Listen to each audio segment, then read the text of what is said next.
Hi everyone! Today you might have noticed that I'm in a different part of the room than the last episode because I was getting fed up sitting so close to the wall.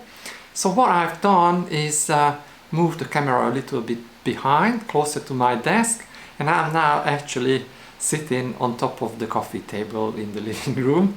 But I think it's much better like this because you can see the pictures, the pillows, and there is even a bookshelf right there, and it looks a little bit more cinematic like this. Anyway, what I wanted to talk about today is what happened yesterday.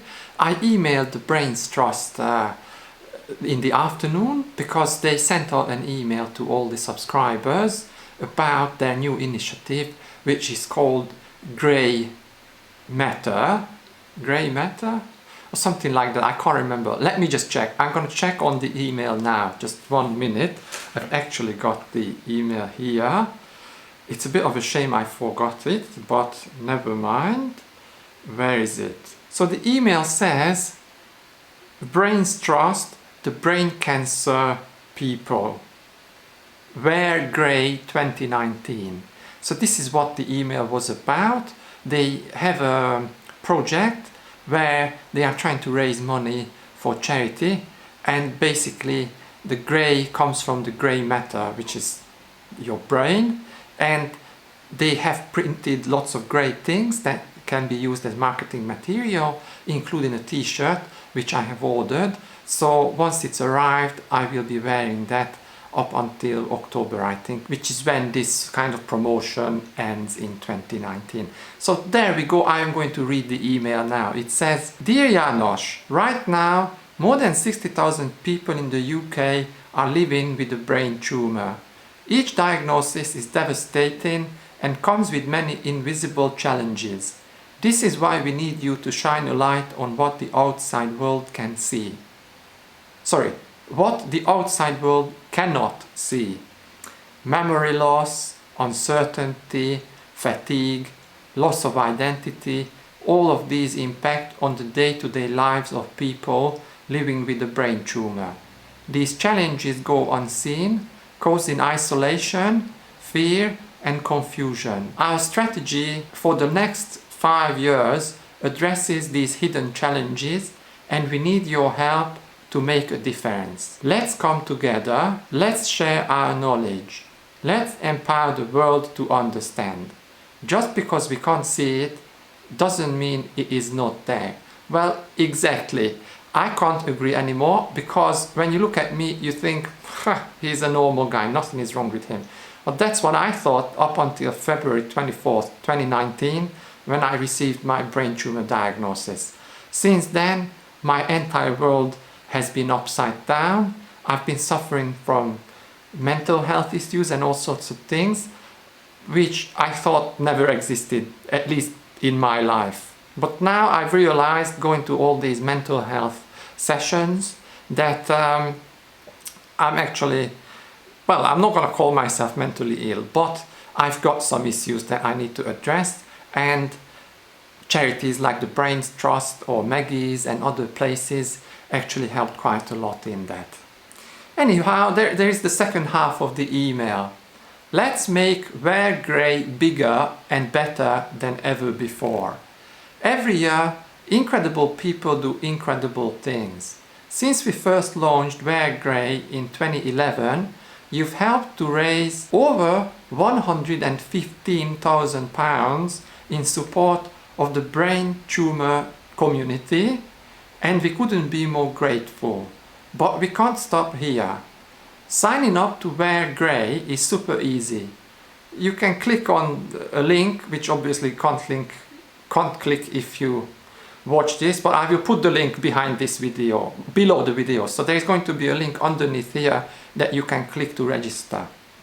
And fill in the form to order your welcome pack. It's full of exciting resources, top tips, and everything you need to do your own special thing in support of Wear Grey during the first week of October. You can create a Just Giving page, collect money, or make a donation.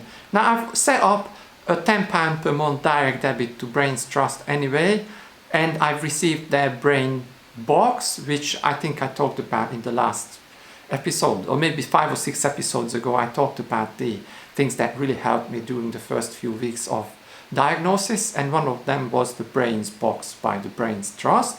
So once I received the box, I set up a donation to them regularly, because that box actually costs like £40 per box. If I give £10 a month, 4 months of my donations will support the creation of one of those boxes. If you don't want to set up a direct debit, you can also just text GREY to 70085, and that will donate £5 to Brains Trust. I'll be honest, it has been very, very helpful for me, at least, that I suffer from a brain tumor, to have a charity like Brains Trust, because only about 15-20 years ago there was nothing like this, believe it or not. I mean, I found it crazy myself when I discovered that only a decade ago there was hardly any help for brain tumor sufferers. I think it's absolutely necessary to spread the word and collect money, because without the money, unfortunately, there is very little anybody can do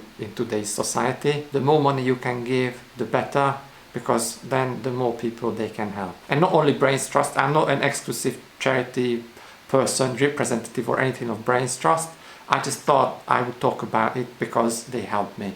You can also donate to any number of brain charities. There are quite a few of them right now. You've got the Brains Trust, the Brain Tumor Charity, you have Maggie's, the Astro Brain Tumor Fund. I mean, there are a lot of them, fortunately, and they've all been very helpful to me. So if you can give money, you will help yourself if you suffer from a brain tumor, or others that suffer from a brain tumor. And you never know, you might actually have a brain tumor, you just don't know about it because it doesn't manifest itself until the very last stages of its life, which is probably nearer to your death, unfortunately.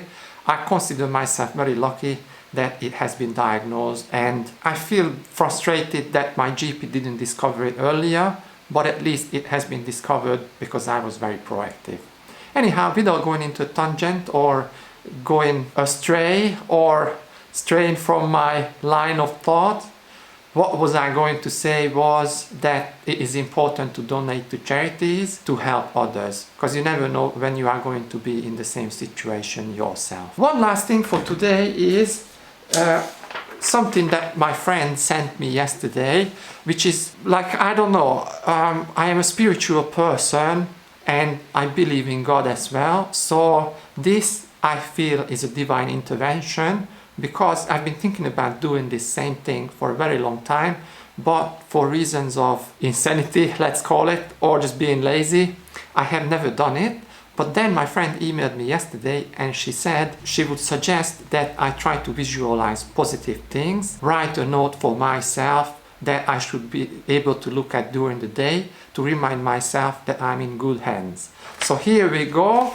This is the note that she sent me, which is what I was planning to do for about 3 months, but somehow something else always overtook. Here is the note. I'm going to read it. I will hold it like this so you think I'm looking into the camera. So, I am relaxed and calm as I prepare for surgery. My surgery will be successful. I have a great healthcare team. The doctors have discovered this tumor early enough and will be able to take care of it completely. When I awake from surgery, I will be well. My body will work quickly to heal after surgery. I am a strong person and will adapt to the lessons my body is teaching me through this process. Well, I completely agree with this as well.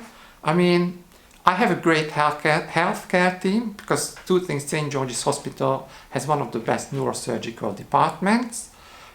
The doctors discovered the tumor early enough. I mean, it could have been earlier, but I believe it has been early enough, because it is not causing me any huge issues and it can be removed safely.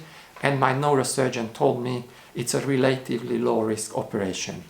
If you have a brain tumor, you would like to have my brain tumor. What he told me is that if you can choose a brain tumor, you should choose my brain tumor, because it's a low grade, slow-growing oligodendroglioma in the frontal left part of the brain, where it's not as dangerous than, say, having it at the base of your skull or on top of the spinal cord or something like that. There are a number of places in the brain where you really don't want to have a brain tumor. If you can pick a brain tumor and the location, this is where you want it to be, in your forehead. It is not ideal and I would rather not have it, but since it is there, I am grateful that it is in the place where it is and that it is not causing me any major issues.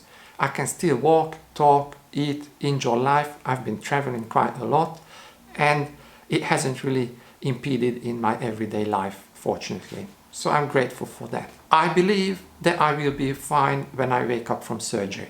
I've met a lot of people that have gone through the brain tumor surgery and they are absolutely fine, and I think about them every day and that gives me energy and strong feelings about a positive outcome in this surgery. I also think that my body will work to heal quickly and I will feel much better afterwards. Why I think that? Because I'm a young man, I think I'm strong and healthy, I go to the gym, I swim, cycle, and I eat healthy. These are the things that you should be doing in your life to feel healthy and be healthier. And if you do these things, then hopefully you will recover sooner than later after the surgery. Well, I'm a strong person. I think I am. There is no question about that. And I will adapt to the lessons my body is teaching me through this process. Well, that exactly is what I have been doing during my entire life. I've always adapted and learned the lessons from each thing life was teaching me. One day I'm going to dedicate an episode to talk about my life and how I've got to where I am now, but 12 to 15 minutes is not going to be enough, and I'm actually coming up to 13 minutes now, so I should end up here. I'm going to say goodbye now. The next episode I will probably record on Sunday and then one more on Monday. Then I'll be in the hospital. I'm going to the hospital on Monday evening. I don't know if I'm able to talk to the camera in the hospital, but I'm going to take my camera with me, and if nothing else, I will talk to it in the toilet. Alright, well, thank you for watching, and please don't forget to subscribe and share to spread the word.